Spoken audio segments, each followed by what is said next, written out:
ಕಾನೂನು ಬಾಹಿರವಾಗಿ ಕಾನೂನು ಉಲ್ಲಂಘಿಸಿ ದಾಖಲಿಲ್ಲದೆ ಕೇವಲ ಆಧಾರ್ ಪ್ರತಿಯನ್ನ ಪಡೆದು ಅಧಿಕ ಬಡ್ಡಿ ವಿಧಿಸಿ ಕೈ ಸಾಲದಂತೆ ನೀಡಿದ ಫೈನಾನ್ಸ್ಗಳ ಸಾಲಗಳನ್ನು ಮನ್ನಾ ಮಾಡಬೇಕು.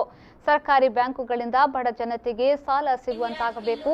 ಸಾಲಗಾರರಿಗೆ ಬೆದರಿಕೆ ಮೊದಲಾದ ದುರ್ನಡತೆಯನ್ನ ತಡೆಯಬೇಕು ಎಂದು ಒತ್ತಾಯಿಸಿ ಪುತ್ತೂರಿನ ಮಿನಿ ವಿಧಾನಸೌಧದ ಎದುರಿನ ಕಿಲ್ಲೆ ಮೈದಾನದಲ್ಲಿ ದಕ್ಷಿಣ ಕನ್ನಡ ಜಿಲ್ಲೆ ಋಣಮುಕ್ತ ಹೋರಾಟ ಸಮಿತಿ, ಪುತ್ತೂರು ತಾಲೂಕು ಋಣಮುಕ್ತ ಹೋರಾಟ ಸಮಿತಿ ಹಾಗೂ ಕರ್ನಾಟಕ ದಲಿತ ಸಂಘರ್ಷ ಸಮಿತಿ, ಪುತ್ತೂರು ತಾಲೂಕು ಬೀಡಿ ಕೆಲಸಗಾರರ ಸಂಘದ ವತಿಯಿಂದ ಬೃಹತ್ ಪ್ರತಿಭಟನೆ ನಡೆಯಿತು. ಸುಮಾರು 2,000ಕ್ಕೂ ಮಿಕ್ಕಿ ಜನರು ಪ್ರತಿಭಟನೆಯಲ್ಲಿ ಭಾಗವಹಿಸಿದ್ದು, ಸಾಲ ನೀಡಿ ದೌರ್ಜನ್ಯವೆಸಗುವ ಮೈಕ್ರೋ ಫೈನಾನ್ಸ್ಗಳ ಅಕ್ರಮ ಕಾನೂನು ಬಾಹಿರ ವರ್ತನೆಗಳ ವಿರುದ್ಧ ಕಠಿಣ ಕ್ರಮವನ್ನು ಕೈಗೊಳ್ಳಬೇಕು. ಕಾನೂನು ಬಾಹಿರವಾಗಿ ನಡೆದ ಈ ಸಾಲ ವ್ಯವಹಾರಗಳನ್ನು ಖಾಸಗಿ ಕಾನೂನು ಉಲ್ಲಂಘನೆಯ ಸಾಲಗಳೆಂದು ಪರಿಗಣಿಸಿ ಋಣಮುಕ್ತ ಕಾಯ್ದೆಯ ಒಳಗೆ ಸೇರಿಸಿ ಬಡವರ ಸಾಲ ಮನ್ನಾ ಮಾಡಬೇಕು. ಸಾಲ ವಸೂಲಾತಿಗೆ ನಡೆಸುವ ಮಾನಸಿಕ ಭಯೋತ್ಪಾದನೆಯನ್ನ ತಡೆಯಬೇಕು.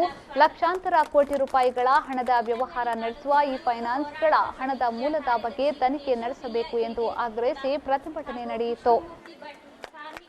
ಮೈಕ್ರೋ ಫೈನಾನ್ಸ್ ಅನ್ನು ಸಂಸ್ಥೆ ದುಡ್ಡು ತಂದು ಸಾಲ ಕಟ್ಟರ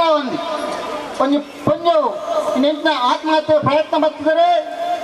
ಆ ಘಟನೆ ಅಲ್ಪ ಮರುಕಳಿಸುವ ಈ ಋಣಮುಕ್ತ ಹೋರಾಟ ಸಮಿತಿ ಪುಡಿಗಳು ಪಂಪನ ಅರ್ಥ ಮಾಡ್ತಾ ನೋಡು.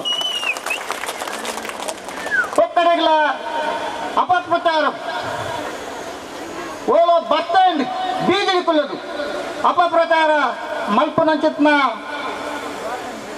ಟೀಕಾಕಾರರಿಗೆ ನಮ್ಮ ಉತ್ತರ ಕೊರಂದಿಲ್ಲ. ಎಲ್ಲ ವಿಷಯ ಎತ್ತು ಸ್ವಾಮಿ, ಎಲ್ಲ ವಿಷಯ ಎತ್ತು.